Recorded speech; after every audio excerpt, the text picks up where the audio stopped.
بسم اللہ الرحمن الرحیم۔ شروع اللہ کے نام سے جو بہت مہربان اور نہایت رحم کرنے والا ہے۔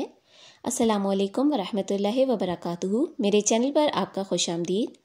آج میں آپ کو قصہ یوسف سناؤں گی، جس کو قرآن نے احسن القصص یعنی کہ تمام قصوں میں سب سے خوبصورت قصہ کہہ کے مخاطب کیا ہے۔ حضرت یوسف علیہ السلام اللہ تعالیٰ کے نبی اور آج تک دنیا میں آنے والے انسانوں میں سب سے خوبصورت انسان ہیں۔ قصہ یوسف کہانی ہے باپ اور بیٹے کے لازوال محبت کی اور بے انتہا صبر کی۔ قصہ یوسف ہمیں یہ بتاتا ہے کہ اگر اللہ چاہے تو وہ اندھے کنویں سے نکال کر سلطنت کا بادشاہ بنا دے۔ یوسف علیہ السلام اپنے والد اور 7 بڑے بھائیوں کے ساتھ رہتے تھے۔ وہ 7 بھائی آپ کے سوتیلے تھے۔ حضرت یوسف کا اپنا ایک چھوٹا بھائی بھی تھا جو کہ آپ کا سکا بھائی تھا، اس کا نام بنیامین تھا۔ حضرت یوسف اپنے والد کو انتہائی عزیز تھے۔ آپ کے والد آپ پر جان چھڑکا کرتے تھے۔ اس وجہ سے آپ کے سوتیلے بھائی آپ کو پسند نہ کرتے تھے اور وہ کسی نہ کسی طرح آپ سے جان چھڑوانا چاہتے تھے تاکہ اپنے والد کے منظور نظر بن سکیں۔ حضرت یعقوب علیہ السلام اپنے بڑے بیٹوں کی نیت سے اور ان کے ارادوں سے اچھی طرح واقف تھے۔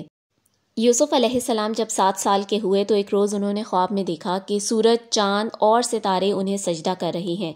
انہوں نے یہ خواب یعقوب علیہ السلام کو بتایا تو والد نے ان کو کہا کہ بیٹا، اس خواب کا ذکر کسی سے، خاص طور پر اپنے بڑے بھائیوں سے ہرگز نہ کرنا، کیونکہ بے شک شیطان لوگوں کو حسد میں مبتلا کر کے ان کو گمراہ کرنے والا ہے۔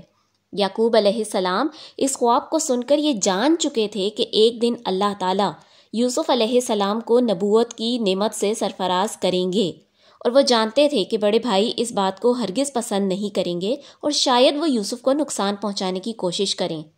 کسی نہ کسی طرح یوسف علیہ السلام کے بڑے بھائیوں کو اس خواب کا علم ہو جاتا ہے۔ وہ پہلے ہی اس بات سے ناخوش ہیں کہ یعقوب علیہ السلام آپ پر جان چھڑکتے ہیں۔ یہ سب جان کر انہوں نے یوسف علیہ السلام سے جان چھڑوانے کا منصوبہ بنایا۔ وہ یعقوب علیہ السلام کے پاس گئے اور کہا کہ ابا، ہم شکار اور کھیل کود کی غرض سے جنگل جا رہے ہیں اور یوسف کو ساتھ لے جانا چاہتے ہیں۔ یعقوب علیہ السلام نے شرط پر اجازت دی کہ تم لوگ یوسف کا بہت خیال رکھو گے۔ یہ وعدہ کر کے وہ یوسف علیہ السلام کو جنگل میں لے آئے اور یہاں لا کر ایک اندھے کنویں میں پھینک دیا اور ان کے کرتے کے اوپر بھیڑیے کا خون لگا کر گھر واپس لے گئے۔ گھر جا کر وہ یعقوب علیہ السلام سے کہتے ہیں کہ ابا جان، ہم تو کھیل کود میں مشغول ہو گئے، ایک بھیڑیا آیا اور یوسف پر حملہ کر کے اسے کھا گیا، اور ثبوت کے لیے یوسف علیہ السلام کا کرتا سامنے کر دیا۔ یعقوب علیہ السلام اس سارے معاملے سے اتنے دل برداشتہ ہوتے ہیں کہ وہ حضرت یوسف کا غم اپنے دل کو لگا لیتے ہیں اور رو رو کر اپنی بینائی کھو دیتے ہیں۔ ادھر یوسف علیہ السلام جس اندھے کنویں میں ہیں، وہاں سے قافلے کا گزر ہوتا ہے۔ انہیں کسی نہ کسی طرح کنویں میں موجود بچے کی موجودگی کا علم ہو جاتا ہے اور ایسے وہ یوسف علیہ السلام کو باہر نکال لیتے ہیں۔ جب حضرت یوسف علیہ السلام کو باہر نکالا جاتا ہے تو وہ یوسف علیہ السلام کی خوبصورتی دیکھ کر حیران رہ جاتے ہیں کہ کوئی اتنا حسین کیسے ہو سکتا ہے۔ وہ یہ سوچ کر یوسف کو اپنے ساتھ رکھ لیتے ہیں کہ مصر میں جب غلاموں کا میلہ لگے گا تو وہاں پر ان کو بیچ کر اچھے دام کما لیں گے۔ ایسے یوسف علیہ السلام اپنے باپ کی شفقت سے نکل کر مصر کے بازار میں آ گئے اور وہاں سے انہیں خرید کر مصر کے شاہ کے پاس اس کے محل میں پہنچا دیا جاتا ہے۔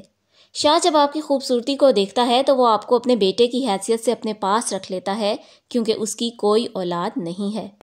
یوسف علیہ السلام اسی محل میں رہ کر جوان ہوتے ہیں اور اللہ آپ کے حسن کو مزید بڑھا دیتا ہے۔ شاہ مصر کی بیوی زلیخا حضرت یوسف علیہ السلام کی خوبصورتی پر اپنا دل ہار بیٹھتی ہے اور ان کی گرویدہ ہو جاتی ہے۔ اس بات کی خبر جب شہر کی عورتوں کو ہوتی ہے تو وہ زلیخا کو ملامت کرتی ہیں۔ زلیخا ان عورتوں کو محل میں بلاتی ہے، ان کے سامنے پھل اور چھریاں رکھ دیتی ہے اور ان سے کہتی ہے کہ پھل کاٹو۔ وہ عورتیں پھل کاٹ رہی ہوتی ہیں تو حضرت یوسف کو سامنے لایا جاتا ہے۔ حضرت یوسف کے چہرے کی خوبصورتی اور حسن کو دیکھ کر وہ عورتیں پھلوں کے ساتھ ساتھ اپنی انگلیاں بھی کاٹ لیتی ہیں اور انہیں اس بات کا اندازہ ہی نہیں ہوتا۔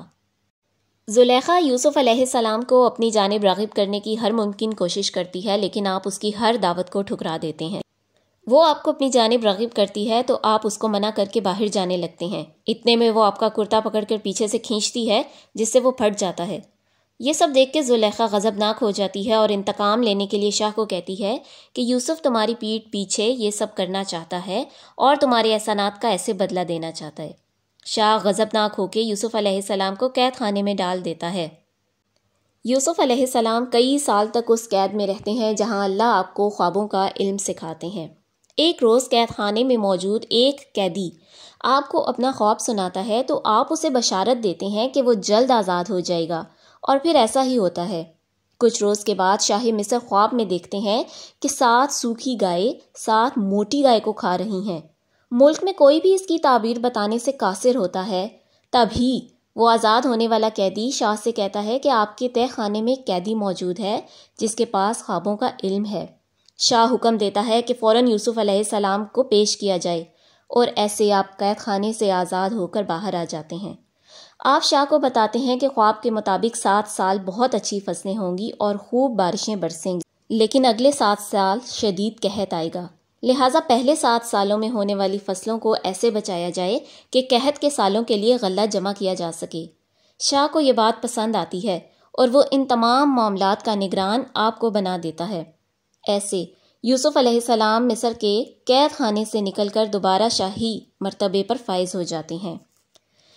جب قحط کے سال آتے ہیں تو سب لوگوں کی طرح یوسف علیہ السلام کے بھائی بھی اپنے حصے کا غلہ حاصل کرنے کے لیے مصر آتے ہیں۔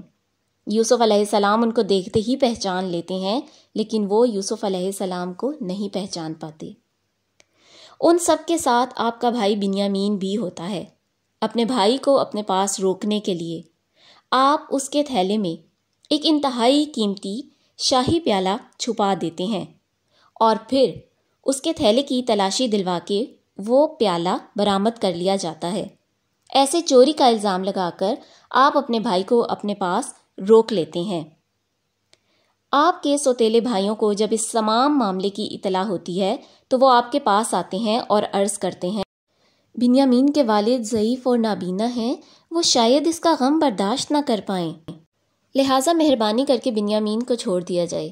اس بات پر حضرت یوسف انہیں اپنا کرتا دیتے ہوئے کہتے ہیں کہ جائیں اور اپنے والد کے چہرے پر یہ کرتا ڈالیں، اور اگر بنیامین کی آزادی چاہیے تو اپنے والد کو یہاں لے کر آئیں۔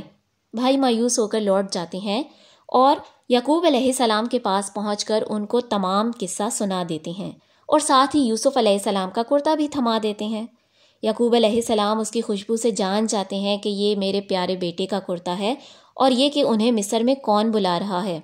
اللہ کے حکم سے یوسف علیہ السلام کا کرتا چہرے پہ ڈالنے سے یعقوب کی بینائی بھی واپس آ جاتی ہے، اور ایسے وہ مصر کی جانب سفر کرتے ہیں اور آخر اپنے پیارے بیٹے یوسف سے دوبارہ ملتے ہیں، اور ایسے اللہ تعالیٰ یعقوب علیہ السلام کو ان کے صبر کا اجر عطا کرتا ہے۔ میری ویڈیوز دیکھنے کے لیے شکریہ۔ میرے چینل کو سبسکرائب کریں۔ جزاک اللہ۔